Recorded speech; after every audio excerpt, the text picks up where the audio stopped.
Grand Rising. I read on a comment today that someone says, "Wow, I saw you smiling. That's the first time I've seen you smile since 2020 when I started following you." And I think I smile a lot, just not in my 2020 days. Those were my days of being a warrior spirit. Grand Rising fam, we're doing Manifesting Monday on Tuesday of this week. Today we are going to be doing we're going to be talking about our own suffering, how it ties into manifestation, or how it deters us from manifesting. So if that's what you want to listen to today, then listen to this.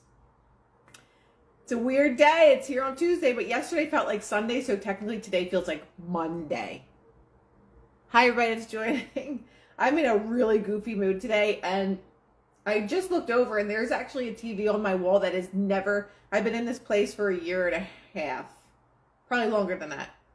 And I never turned that TV on. So I'm like, you know what? It's time for me to put an art piece there, because I don't like TVs. I don't like what they project. I don't like the energy that they give off, even though it's unplugged. The reason why it was unplugged is because it turned itself on 5 times. So I permanently unplugged it. So realistically, I think that I should get a piece of art there, because that is something that would make me happy to look at instead of the black mirror. And many of us know what the black mirror represents. And I don't want that representation in my house. I just don't. So anyway, we're going to talk about the journey to find the root cause of our suffering. That's our own minds. That's our own minds. But before we get started on that, art. I posted last night, Reinhard somebody. He's like 83-year-old man, and he is a very wise soul. And he said, the longest journey that we'll ever take in life is from our head to our heart. And I resonated with that a lot, because many of us think so much, and this is when we're going to talk about the root cause of suffering. We talk so much about the ego and the mind, but how do we move down to operate more from the heart? When we operate more from the heart space, we're doing the things that we truly, truly want, right? When we come from the head space and the ego space, we're doing things from a place of fear and protection. But if you're doing something from the heart, you're really doing it because you truly feel into that. You feel that it's the right thing to do. You feel that you're being guided, where the mind and the ego is going a million thoughts a minute to try and talk you out of things, or to try and tell you that it's not a good idea, it's not safe. And again, we can get in trouble with coming from our heart, but at least we know that it is coming from a good space or the right space, right? Technically or not technically. So let's start. Sending good vibes from Melbourne. I love it. I was in Melbourne 4 years ago, probably the summer, whatever. Yes, 2019. I was there. Grand Rising. That's why it's so important to do things that light you up. What lights you up? He said the easiest way to shift your vibration, or to raise your vibration, is going from your head to your heart. Going from your head to your heart. Because when we have the time to think about things and allow things to ruminate in us all the time, we're not really going from the heart space. We're going from the mind and what we feel is logic. But then ego always kind of gets in the way of that. Hi, Shell. You know that, oh, maybe I should do this. And then your ego takes over. Nope. You know what happens when you did that? This could happen if that happens. Then we start to come from this egotistical place, and it's not coming from the heart space. So people have a hard time letting go of their suffering. Out of fear of the unknown, they prefer suffering that is familiar. How many people, raise your hand, can relate to that? People have a hard time letting go of their suffering. Out of fear of the unknown, we actually prefer suffering because it's familiar to us. Most people don't even really think of it this way. But we prefer to just stay in the comfort of our suffering because that is comfortable. We're comfortable knowing that all these bad things are happening, or all this bad stuff has happened, and I'm operating from that. I'm just going to leave that alone because it's comfortable to me. But if I go to changing my thought process to, only great things happen to me, that is the unknown that you're walking into. We're walking into Drinking was that for me. Been there, ouch, right? Yes.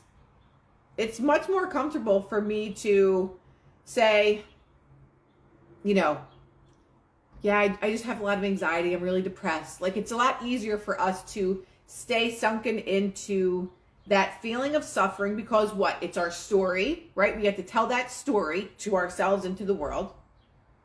And we get to stay comfortable. Yeah, like, I'm good here. And when someone tries to pull you out of that, it makes you uncomfortable. It might make you even resentful to a person that's trying to get you out of this state. They prefer suffering that is familiar. So Buddhists say that anytime we experience a negative event in our lives, 2 arrows fly our way. Being physically struck by the arrow is painful, right? Being physically hit by something is painful. Being struck by a second emotional arrow is even more painful because that is our suffering. And many of us stay in that state of suffering long after the wound is healed, right? If something bad happens to you, again, you get struck by something, someone hits you, or you're in a physically abusive situation, that physical feeling or abuse or pain goes away, but the emotional pain stays with us long after that, which is our suffering. So that is the part that is optional, is the suffering part. We get to choose whether we want to stay in the suffering and continue that story, or if we want to heal that emotional wound, heal that stuck emotional energy to free ourselves from that so that we can then move forward in life to have a more expansive life in whatever way that looks for you, and you could actually manifest a much better life. When we stay in that being struck the second time, which is emotionally, when we choose to stay in our own suffering, what can we do? We can only create more of the same thing. We can't be in a state of suffering and stay in that mental state that you're the victim, but then also become the victor in your reality. It doesn't work that way unless you decide to shift your entire mindset and say, I'm sick and tired of being sick and tired of my own shit. And then we step into our power and we say, I'm going to start fresh. I'm going to get a blank piece of paper and I'm going to write down my new story. Literally write down your new story. What it is that you want to attract. My boobs are all over the place today. Really write down what it is that you want to attract into your life and decide that's your story. You can decide that that is your story, or you can decide that I'm a victim and everybody does bad things to me and I'm always left and nobody cares about me. We actually have a choice. You don't have to live in this perpetual state of victimhood. Again, because it's comfortable. Oh, it's just, yeah, she did this to me and I just don't believe in love anymore. You can literally choose the story, or you can say, I was really hurt badly in a relationship, but I know that I'm loved. I know that I'm worthy of love. I know that I am a god or I'm a goddess, and I'm going to walk in that energy. Right? The Buddha explained, in life, we can't always control the first arrow, which is the pain, the physical pain. However, the second arrow is our reaction to the first. The second arrow is optional. We can heal the physical pain, right? We can heal the physical pain. The second arrow, which is the emotional, which is our own suffering, is optional. How long are you going to stay in your own shit? How long are you going to say, this person hurt me? That happened to me. How long are you going to do that? Hey, my sister's on. Maybe she wants to tell us some things today about our own suffering.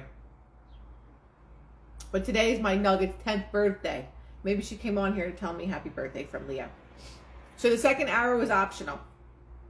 When I first heard this quote from Buddha a few years back, I was confounded because although I understood what he meant, I didn't know how I can apply this to my own life. If anybody were given the clear choice of suffering and not suffering, I don't think anyone in their right mind would choose to suffer. I guess that means no. I guess that face means a no. She's not going to come on and have fun with us today. How can I just choose not to suffer? If it were as easy as that, I don't think anyone would be suffering anymore. It wasn't until years later that I came across a new understanding where suffering comes from, that I was able to stop it at its source. Again, where does that come from? It comes from the mind. It's most difficult to unload family members. What do you mean unload family members? Jen, you're being boring now. We're just going to skip to chapter 2. One who looks around him is intelligent. One who looks within him is wise. So you know we talk about in manifestation that you don't allow the three-dimensional reality to really affect you. How can that possibly be? How could you not be affected by the world that's happening around you when you have an understanding of the way your consciousness just prints out into your 3D reality what you've been thinking? Then you're like, oh, I can change that. I don't care what's happening out there because I created that circumstance. So if I created that already, then I can recreate a different reality. One who looks around him is intelligent. One who looks within him is the wise one. If we can look within ourselves and know that we could change our three-dimensional reality, that's wise, because we know that we are so powerful that we can actually change the projections of reality. Because again, it's like a projector screen. Whatever you're filming on your film of reality in your mind is the reality that you're going to experience in your three-dimensional world. We live in a world of thought, not reality. Thought is not reality, yet it is through thought that each of our realities are created. What are our thoughts that we dwell on all the time? Because that's what you're going to see in your reality. The thoughts that play on your tape of consciousness all day long, that's what you're going to experience in your reality. That is what you're going to experience in your reality. Thought is not yet reality, yet it is through thought that our realities are created. Each of us lives through our own perception of the world, which are vastly different from the person right next to us. I appreciate you too. Have an amazing day. Jim, purpose, belief. So, we could be having a totally different... I'm sitting next to somebody, and this is the example that they're giving. I'm sitting next to somebody in a coffee shop. We're in the same world right around us, but we're experiencing reality completely different. They're saying an example of this: you could be sitting in a coffee shop having a quarter life existential crisis, completely stressed out of your mind about how you have no idea what you're doing with your life when it seems like everyone else has their shit together. I put that part in. While the person next to you is happily enjoying their coffee, peacefully people watching. How is that possible? I am reading from Don't Believe Everything You Think. I'm literally in the same space of reality, but both of our realities are totally different. I'm looking out the window, I'm seeing the same thing as the person next to me. I might be drinking the exact same cup of coffee that the person next to me is drinking, but our experiences are completely different. The only difference is the way that you're perceiving your reality and the way that you're creating your reality in your mind. Someone could say, this is the best cup of coffee I've ever drank. I'm so grateful for this. And someone else could say, this coffee tastes like shit. This is the worst cup of coffee I've ever had. This just ruined my day. Right? You like my personal input? Thank you. Whoever, Karen, you're always crushing it for me. Thank you. Pin a comment. Don't Believe Everything You Think. That's the book. So that is how we create reality, is by our own perception of what we believe reality to be. Best cup of coffee, someone else, worst cup of coffee. We're in the same exact place. It's all according to our minds and how we view things. I'm in a fresh breakup, like 2 weeks, and I'm trying so hard not to think about how it could have worked. I'm also reading that book right now, but damn, breakups are hard. Yes. So when we're in those states of heartbreak, because when I'm in that state, nobody's getting me out except for me.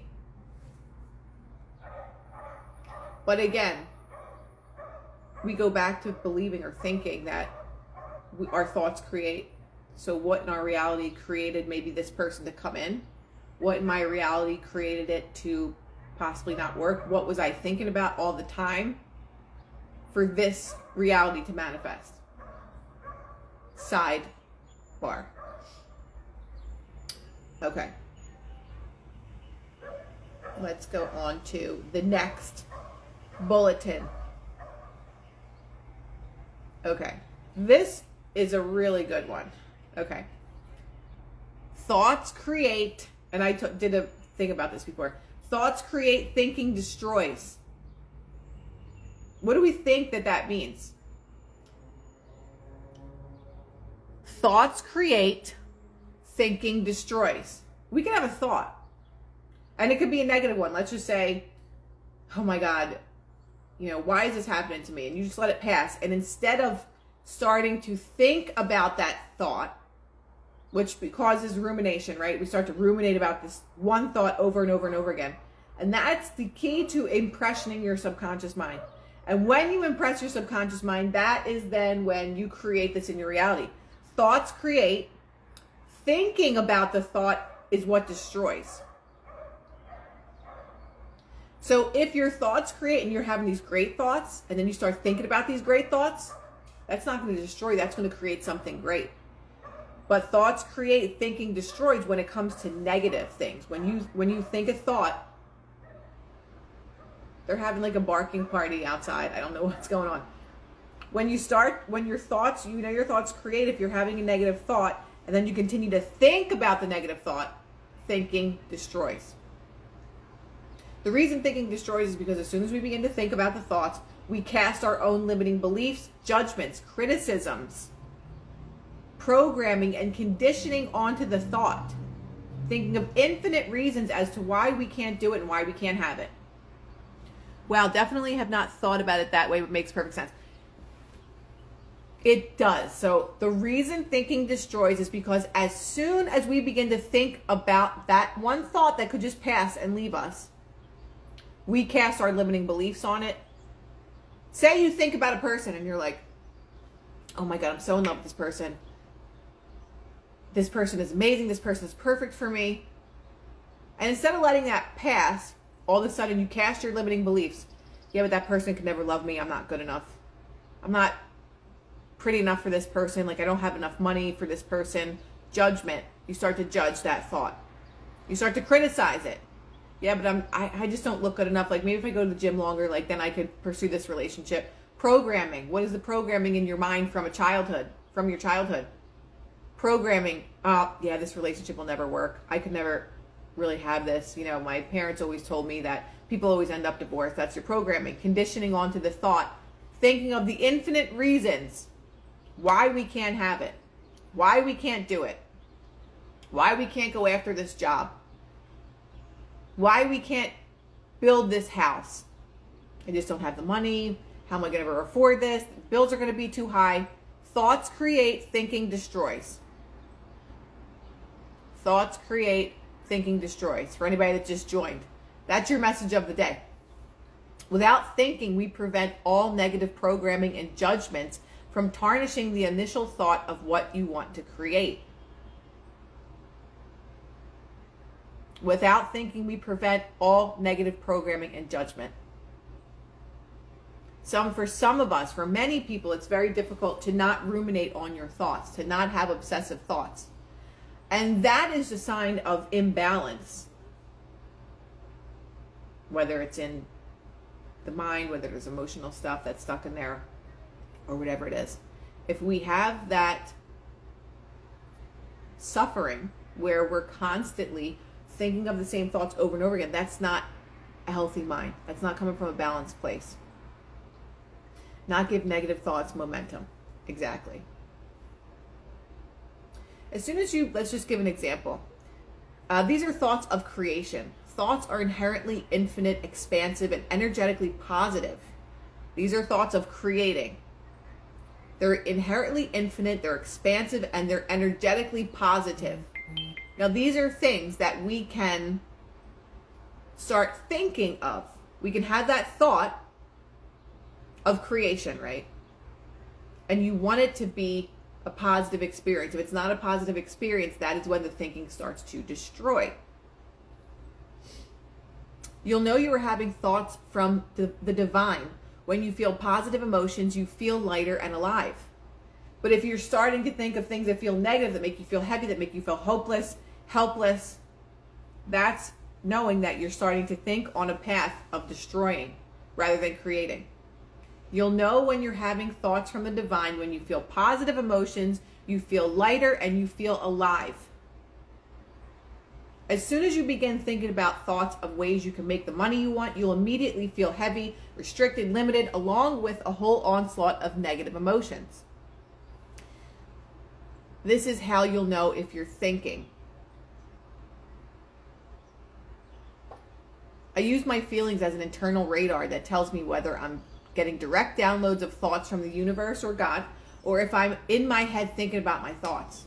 So if you use that internal radar, is this thought making me feel positive, light, expansive?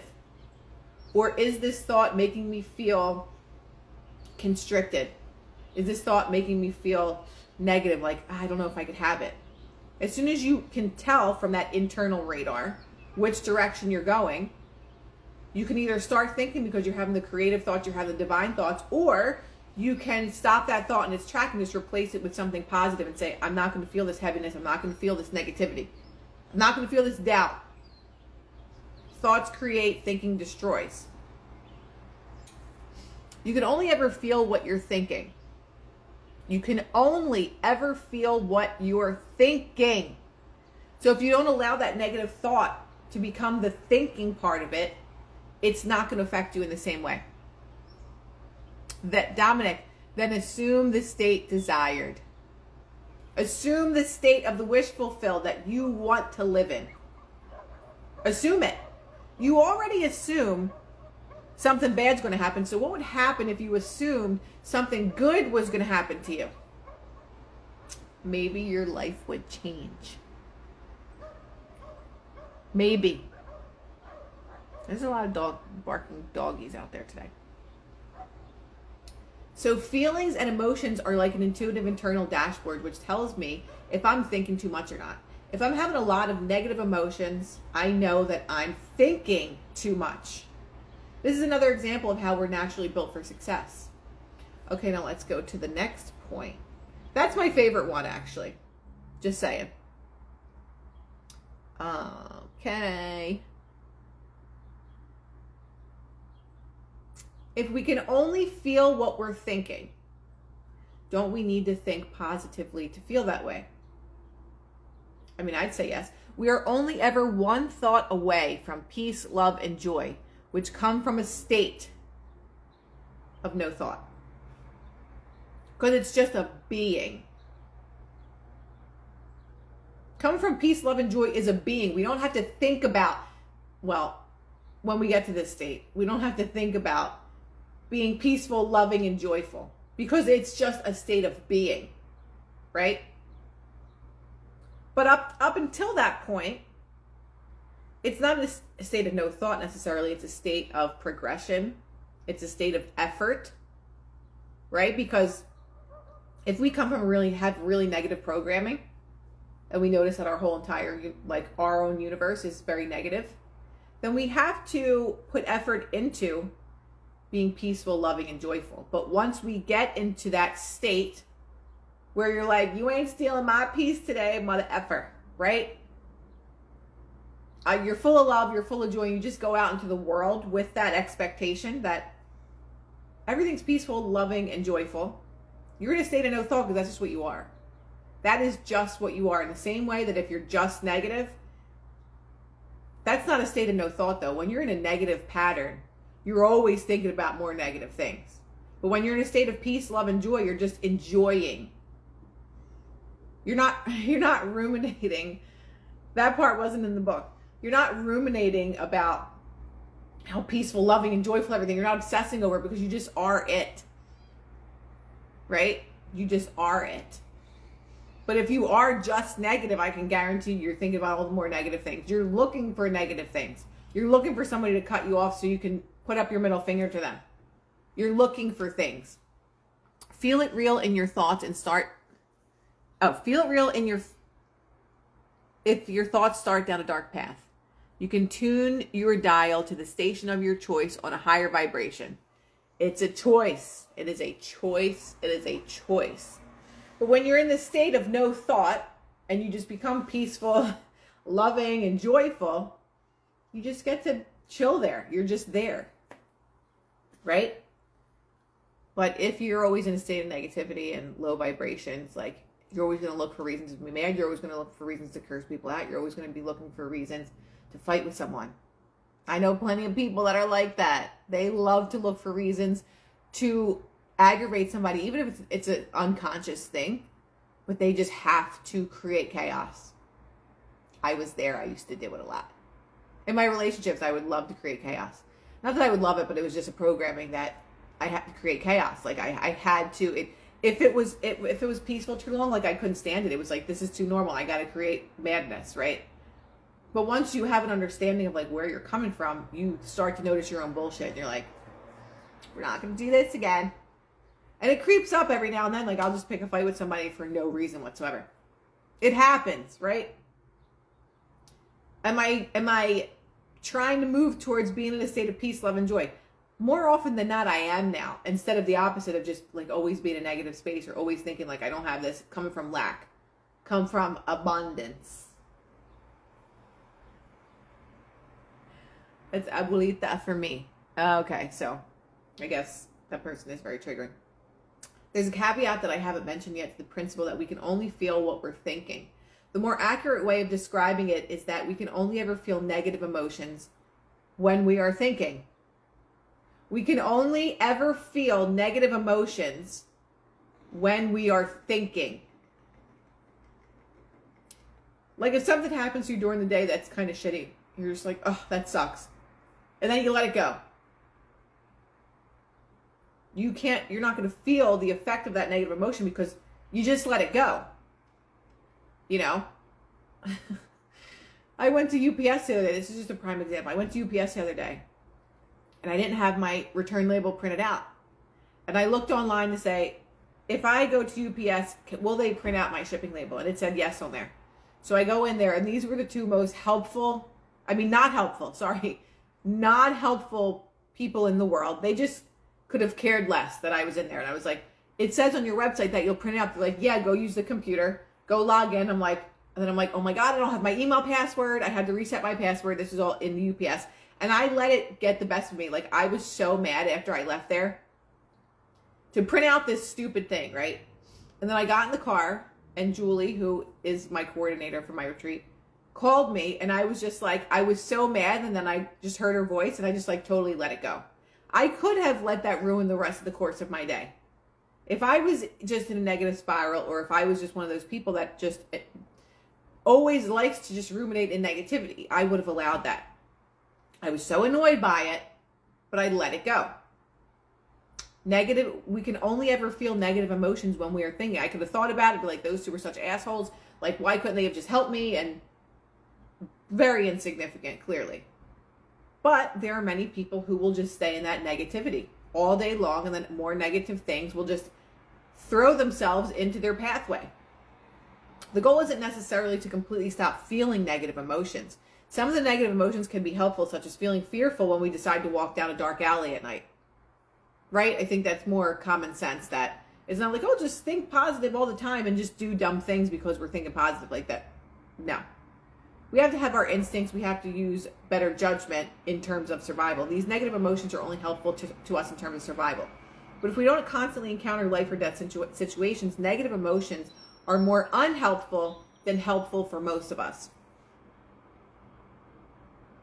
I was not in a good spot when I woke up, but put on classical music and felt better. Classical music is an amazing way to raise your vibration. So there are so many things that we can do to change the course of our day or to change the course of our thinking. If we change the course of our thinking, we're going to change the course of our day. So let's just talk about that domino effect. Then remind yourself of the law of gestation. Okay, let's see what else that I highlighted in here. Okay. This is a good one too.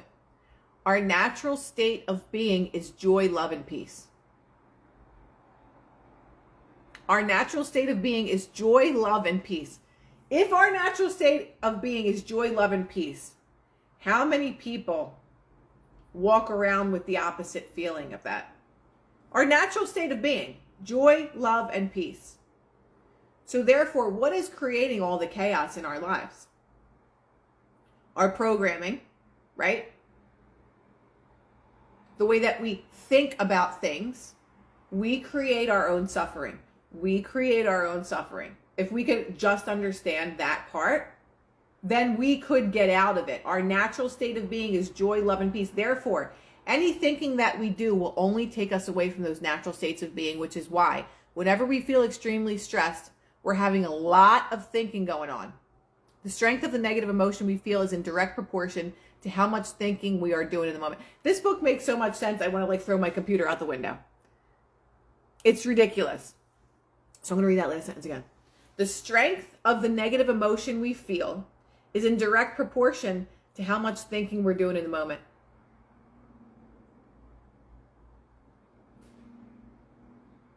The negative emotion can only be as strong as how much thinking we're doing about it. But if we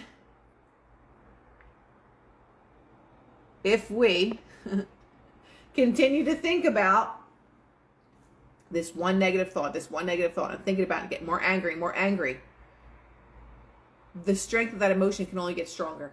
The more we think about it, the more we think about how angry we are, or how sad we are, or how heartbroken we are. Right?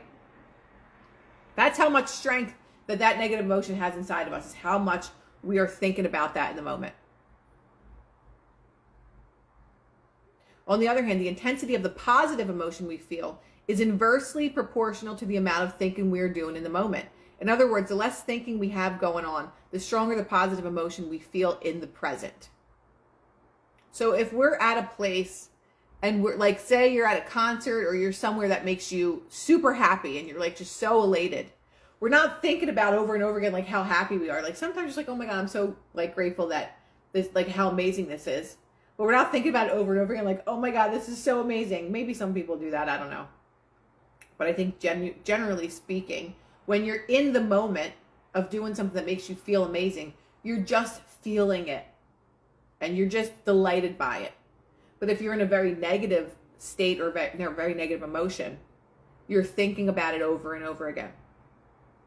You're thinking about that negative emotion over and over again and re-experiencing it. But when you're in a state of joy, peace, or happiness, or love, you're in that moment. You're so in the moment. I'm buying this book today on Amazon. Shell, it's pretty life-changing. I was reading it. I'm like, why are you making so much sense right now? Get out of my head.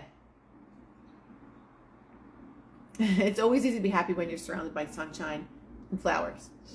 To see the truth in this, recall a few other memories you had when you were extremely stressed and anxious and see how much thinking was going on at the moment. How much thinking was happening when you were in a really, all the thinking was happening. So much thinking was happening that your head almost explodes. That's how much thinking is happening. Think of a time you're really stressed out.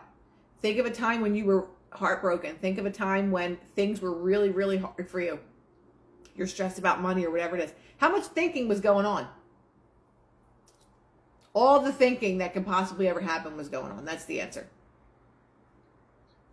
But when you're in that positive state, when you're in a state of love, bliss, joy, how much thinking is going on? None, because you're in the moment, you're enjoying it. You're enjoying it. Well, we can get ourselves out of it, right? We can absolutely get ourselves out of it. Take about 1 to 2 minutes to do this and recall a few memories where you were at your happiest or felt the most joy and love, and see how much thinking you had going on at that time. None. Like you don't have thinking going on when you're feeling joy and love and happiness. Okay, have an amazing day. Let's continue. An analogy that my coach taught me that helped crystallize this concept was to imagine our mind has a speedometer like a car. But instead of miles per hour, it is thoughts per minute. The more thinking we have going on, the higher the thought-o-meter goes. And if we have enough thinking going on, it'll go into the red zone. This is when we're extremely stressed, burned out, frustrated, and angry. So we get to think of how our speedometer is working. If it's going up and it's going really, really fast and all these thoughts are making you go crazy, then you're in the red zone and you're in a really stressed out state.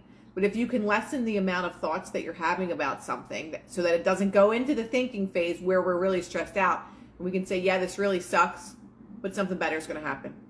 oh my God, this is the worst day ever, but I know it's only going to get better. We have the choice of where our thought-o-meter is going to go. Are we going to go into the red, or are we going to go and slow down our thoughts to where it's just one thought and we allow it to pass?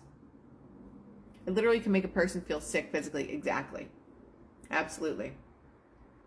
It is not the content of our thinking that causes us stress, but that we are thinking, period. That's another good one.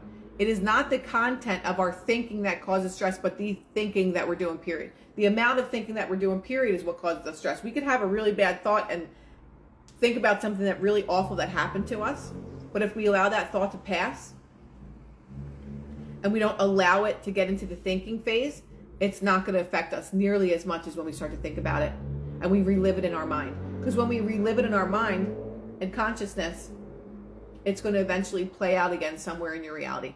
That's a good one. Makes me think to when memories are stored and where. Yes. The author of the book, I don't know. I'll tell you at the end. It has a picture of like a head and then like a drawing of like squiggly things out of the head, I think. Sorry, that's not that helpful. The amount of thinking we have going on is directly correlated to the magnitude of stress and negative emotions we are experiencing at any given moment. When you're experiencing a lot of frustration, stress, anxiety, or negative emotions, just know that it is because you're thinking. And the intensity of those emotions is directly correlated to how much thinking is going on. How much thinking is going on that's causing your own suffering? That's the question. If you allow your thought to go to thinking, when it's a negative one, that is when we cause our own suffering. Therefore, it is not what we're thinking about what is causing us suffering, but that we are thinking, period. Okay, the author is Joseph Nguyen or Guyan. I always screw that up. Guys, the book is pinned. Do we not see the pinned comment? Is the pinned comment not there because it's still there on my end? Thank you. Thank you. Most of the things we worry about never actually happen. Well, that's partially true. Whenever we ruminate with thoughts, they play out into our reality somewhere. It might not be the exact thought, but it's then attracting people that maybe resonate in the same frequency or similar situations to the things that we are thinking about. Because that's just how our reality, our matrix system works, right? Okay, Karen, you can see the pin. Thank you. Okay. So again, therefore, it's not what we're thinking about that is causing us suffering, but it's that we are thinking about it all day long, right? To summarize, we do not have to try to think positive to experience love, joy, bliss, and any positive emotions we want, because it's our natural state to feel those emotions.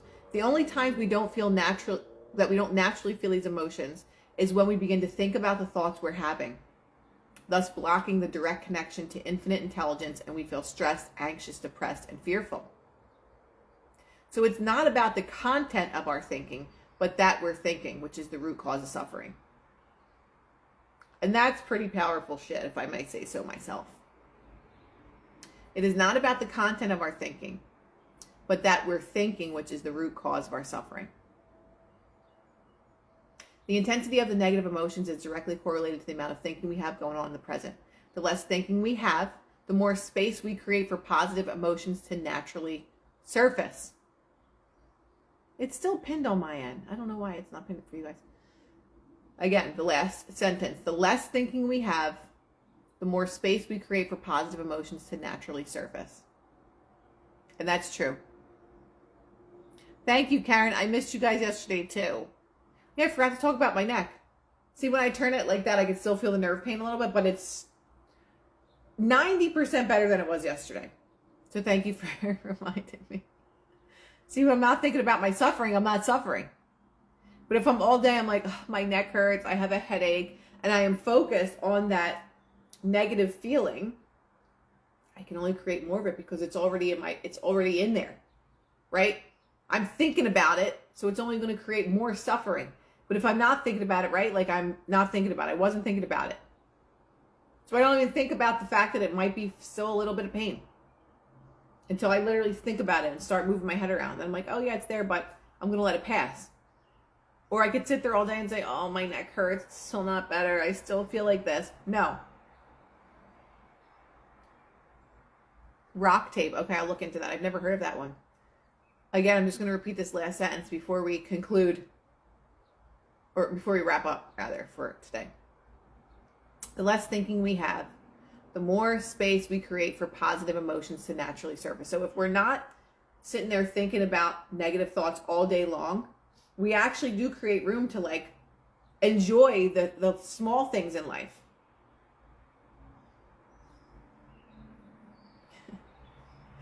Right? We can't have space for these natural emotions, which are love, joy, peace, if we're constantly bombarding our spaces with negativity. But when you start to cut back on the amount of thinking you allow yourself to do, you allow the thought to pass and say, okay, I recognize it, I see that it's there, but you're not raining on my parade today. Then it allows space for you to look out in nature. Like I hear birds right now. Enjoy like just very small things that bring you more into a state of gratitude than into a state of negativity and how my life sucks and I don't have money or whatever it is that you think about all the time. Create more space by less thinking so you can go into your natural state of being, which is love, peace, joy, and all the more positive things, right? So I think that's good for today. I'm glad that I got to do this because I missed it yesterday. I actually miss it if I miss a day. You know, I totally miss it because this helps me start my week too. I'm going to repost this, so if you want to watch it over again and listen to me, you know, talk about not ruminating in your thoughts, do so. The book is Don't Believe Everything You Think. I'm in Philly, so okay. Okay, guys, have an amazing day. I will see you probably tomorrow night. And I'll see you guys then. Have an amazing, amazing day. I love you too, and I'm glad that this is helpful for people that watch. It's definitely helpful for me too. It's always reminders. Shell, have a beautiful day too. Adios. Okay, I'm going to repost it though, so you can listen to it when you're just, you know, doing whatever you're doing at home. Adios. Thank you, Mayor, for listening. Love you guys. Adios.